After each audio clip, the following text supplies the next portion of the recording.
नमस्कार दोस्तों। जब ओवरऑल ग्लोबली जब इतनी कहते हैं ना कि मार्केट क्रैश हो रहा है, लेकिन एक जगह रैली है, वो है मेटल सेक्टर में। तो चलिए आज बात करते हैं मेटल सेक्टर में। हम लोग बात करेंगे copper, aluminium, zinc, steel, gold, silver. क्योंकि ये सब मेटल्स है ना, पिछले एक साल में जबरदस्त भागे। तो अभी ये जो गिरावट आ रही है, अब जो मैं रिकॉर्ड कर रहा हूँ ये वीडियो, ऑलरेडी गिफ्ट निफ्टी वापस 350 पॉइंट्स डाउन है। तो क्या ये मेटल में रैली कंटिन्यू रहेगी कि नहीं, वो थोड़ी बात करते हैं। तो पहले समझते हैं कि मेटल में रैली क्यों आई।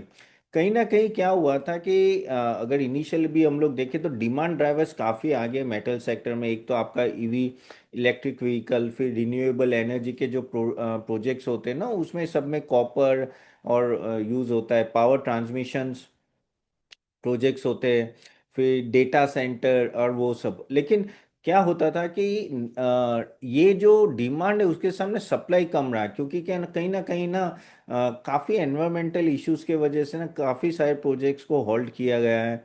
फिर कहते हैं ना, थोड़ा माइनिंग में भी थोड़े प्रॉब्लम आए थे। थोड़ा ग्लोबल रिसेशन की बातें चल रही, तो इसलिए भी नो सप्लाई थोड़ा कम हुआ था। तो काफ़ी सारे रीजंस आए थे जिसकी वजह से ओवरऑल, और चाइना में भी थोड़ा स्लो डाउन आया था। तो क्या होता है कि लोग प्रोडक्शन ज़्यादा नहीं करते, और जब डिमांड सडनली पुशअप होती है और अगर आपका प्रोडक्शन नहीं होता है ना, तो प्राइजेस अप होने जाते हैं। और वही चीज़ अगर आप देखें तो इन सभी सेक्टर में हुआ। तो हम लोग एक के बाद एक सेक्टर क्या, सॉरी, मेटल्स में हुआ। तो हम लोग एक के बाद एक कहते हैं ना कि मेटल लेते हैं। और मैं क्रोनोलॉजिकल ऑर्डर में लूंगा कि जहां मुझे ज़्यादा तेज़ी लग रहा है नेक्स्ट 2-3 साल। तो पहला आता है कॉपर।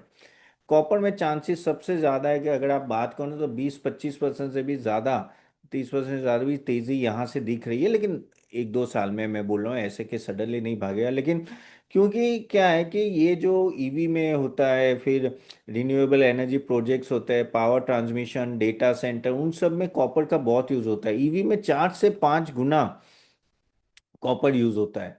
और ये जो स्ट्रक्चर डिमांड है ना, उसके सामने जो प्रोडक्शन है, सप्लाई है, वो काफ़ी कम है। अगर माइनिंग भी सप्लाई देखो तो लिमिटेड है।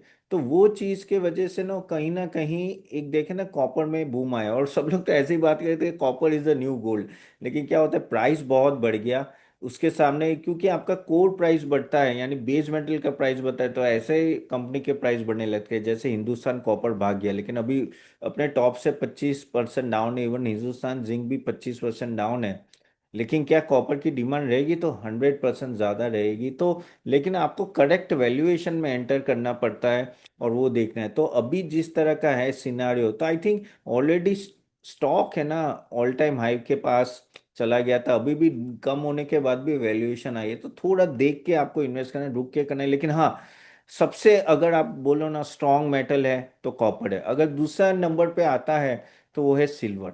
अब सिल्वर क्यों आता है, क्योंकि जो सोलर पैनल में होता है ना मैन्युफैक्चरिंग में, वहाँ भी एक तरह का यूज होता है। अगर वो कहते हैं ना, एक तरह का प्रेशस मेटल भी है और इंडस्ट्रियल मेटल भी है। और डिमांड जो इलेक्ट्रॉनिक सोलर में आती है ना, उसके वजह से काफ़ी बढ़ जाता है। रिन्यूएबल भी थोड़ा यूज होता है लेकिन इतना नहीं। लेकिन कहीं ना कहीं वो इन्वेस्टमेंट की तरह भी यूज होता है, तो उसके वजह से भी सिल्वर की डिमांड अच्छी खासी है।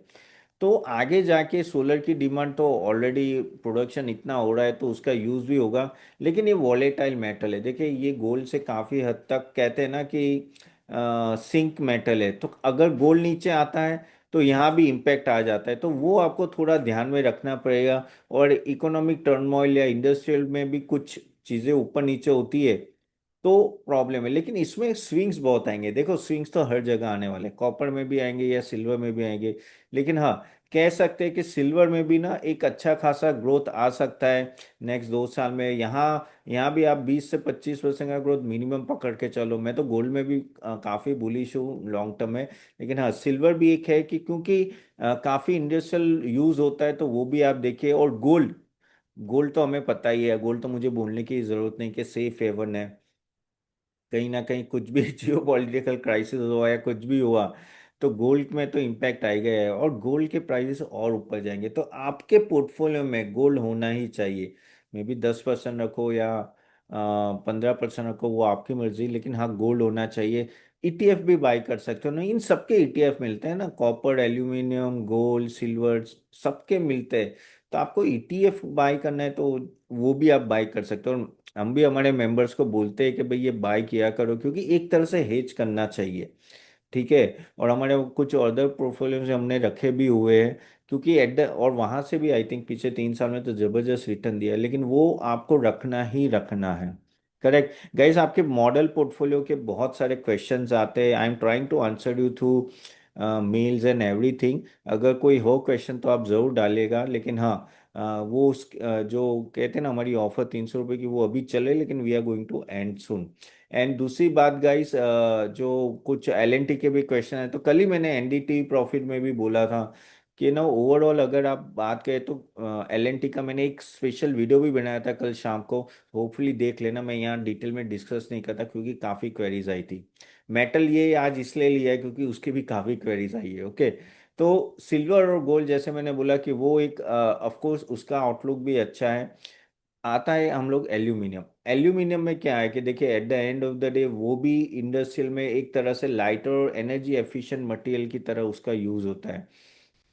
और एयरक्राफ्ट में, पैकेजिंग में, रिन्यूएबल एनर्जी हो, ईवी हो, तो वहाँ सब यूज होगा। लेकिन कंस्ट्रक्शन में भी, वायरिंग में भी काफ़ी यूज होता है। इवन कॉपर भी यूज होता है, एल्यूमिनियम भी यूज होता है। अगर आप देखो तो नालको देखे किस तरह से चल रहा है, बहुत ही अच्छा चल रहा है और वापिस एक तेजी आई है। तो और चाइना में भी क्या हो रहा है कि जो एल्यूमिनियम की जो कैपेसिटी है ना वो थोड़ी कम रही है।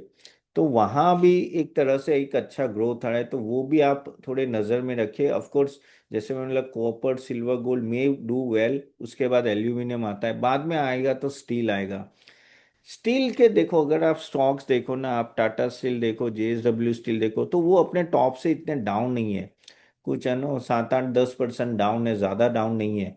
तो यहाँ अभी भी डिमांड रही है। और क्या होता है कि इन सब कंपनीज को सेफगार्ड करने के लिए ना डोमेस्टिक कंपनी, यानी सॉरी, गवर्नमेंट भी क्या करती है कि सेफगार्ड ड्यूटी लगाती जाती है। इसके वजह से भी ना काफ़ी सारे स्टील कंपनीज को एक तरह से प्रोटेक्शन मिलता है। तो ऑफ कोर्स अब क्या हुआ है कि रियल एस्टेट थोड़ा डाउन है, तो उसके वजह से थोड़ी कह सकते हैं कि थोड़ा डाउन लगे। लेकिन अगर आप देखो तो सभी companies almost all time high के पास है अब, और उनके मार्जिन भी बहुत इंप्रूव हुए, बहुत ही अच्छे हुए। अभी यहाँ से उस टाइप की रैली नहीं आ सकती जैसे पहले हमने देखी, बहुत ही बढ़िया रैली देखी स्टील की। लेकिन हाँ, रियल एस्टेट को ऊपर जाना पड़ेगा, इंफ्रास्ट्रक्चर को ऊपर जाना पड़ेगा इन ऑर्डर टू नो कि अगर आपको यहाँ से स्टील में एक बड़ी रैली चाहिए तो वो सेक्टर्स को सॉरी, ये एरिया को, इंफ्रास्ट्रक्चर को ऊपर जाएगा तो ही होगा। और ऊपर से क्या होगा कि चाइना की ओवर कैपेसिटी ऑलरेडी अच्छी खासी है ये सेक्टर में, और उसके वजह से वहां से भी डिप्रेस होते हैं। लेकिन देखो हमने भी यहाँ सेफगार्ड ड्यूटी लगाई है तो डोमेस्टिक में प्रॉब्लम नहीं आती, लेकिन ग्लोबली जब आप एक्सपोर्ट करते हो तो वहाँ एक अच्छी खासी कंपटीशन आती है। तो वो आपको तो चाइना से और रियल एस्टेट की डिमांड किस तरह से होगी उस पर बहुत कुछ डिपेंड रहेगा। ठीक है। बाकी आते हैं जिंक। जिंक का आउटलुक भी अच्छा है, जिंक स्टॉक बढ़ भी गया है। लेकिन कहीं ना उसमें भी प्रॉब्लम यही होता है कि कंस्ट्रक्शन डिमांड खास करके चाइना में थोड़ा डाउन है, इसीलिए प्रॉब्लम है। और इसका भी है ना, इंफ्रास्ट्रक्चर पे बहुत कुछ डिपेंडेंट है।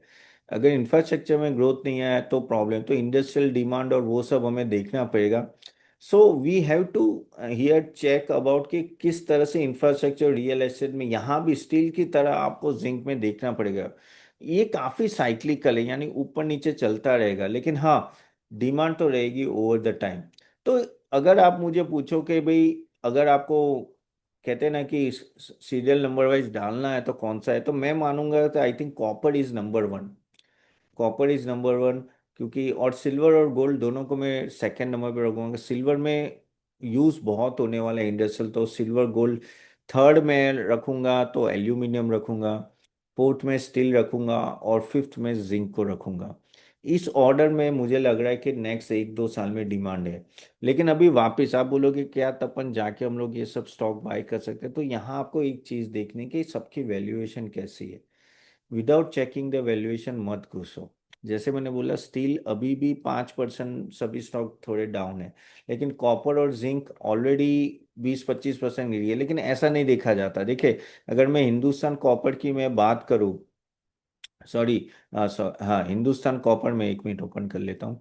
तो हिंदुस्तान कॉपर देखो अभी 80 के पी पे, यानी यार कभी नहीं देखे ऐसे इस तरह का। अगर ईवी बाई इबिटा भी मैं अगर देखूँ इसका, तो almost you can say that कितना है, 18 के आसपास है, यानी हाई है यार। कोई भी मेटल स्टॉक के लिए ये सब हाई है, करेक्ट। तो ये सब ऑलरेडी बहुत भाग चुके, तो one has to be very careful. तो डिप पे बाय करना है और एसआईपी मैनर पे रखना है, डिमांड रहेगी, लेकिन जो पहले जैसे जैसे ना 100-150% रिटर्न मिले थे ना, शायद उस टाइप के रिटर्न आपको ना मिले। अदरवाइज स्टॉक्स अच्छे हैं, उसमें कोई डाउट नहीं है, डिमांड भी अच्छी है अभी। और अभी ये जो क्राइसिस है उसका इम्पेक्ट कैसे रहेगा, देखो दो तरह से है। कहीं ना कहीं अगर ये क्राइसिस के वजह से आगे जाके अगर ओवरऑल ग्लोबली डिमांड डाउन होती है और ये वॉर ज़्यादा चलती है, तो प्रॉब्लम है कि डिमांड कम होने की वजह से ये भी स्टॉक्स नीचे, लेकिन उल्टा भी होता है। डिस्ट्रक्शन बहुत हुआ तो आगे जाके स्टिमुलस ज़्यादा अनाउंस होगा और इंफ्रास्ट्रक्चर बूम आएगा, इंफ्रास्ट्रक्चर बढ़ेगा, तो इनकी डिमांड भी बढ़ेगी। तो दोनों तरफ है। लेकिन आपको डिमांड साइकिल देखते हैं, और क्या होता है कि ये सब कंपनी ना बेस मेटल प्राइसेस पे है। यानी अगर बेस मेटल जैसे हिंदुस्तान कॉपर है तो कॉपर पे डिपेंडेंट है, हिंदुस्तान जिंक की बात है तो जिंक पे डिपेंडेंट है। तो आपको ये काफी हद तक देखते रहना पड़ेगा कि बेस मेटल क्या कर रहा है, उसके हिसाब से कंपनियां चल गई। अदरवाइज कंपनीज ये सब है ना अपने, कहते हैं ना, बेंचमार्क से काफी हाई है, अगर मैं वैल्यूएशन पॉइंट ऑफ व्यू से बोलूँ। तो keep that in mind guys, जब भी आप ये कंपनीज की बात करें। तो बाय द वे आपके कोई क्वेश्चन है तो जरूर डालेगा। चले यहाँ तक रखते हैं गाइस, और जैसे मैं बोला आप हमारे मॉडल पोर्टफोलियो को जरूर देखिए। ये मैंने शॉर्ट वीडियो इसलिए बनाया कि आपको थोड़ा मेटल में क्रिस्प लेवल पे मैं आपको बता दूँ कि कौन से मेटल ज़्यादा चलने के चांसेस है। तो चलेगा, इस नेक्स्ट वीडियो में मिलते हैं, सी यू देन, बाय बाय।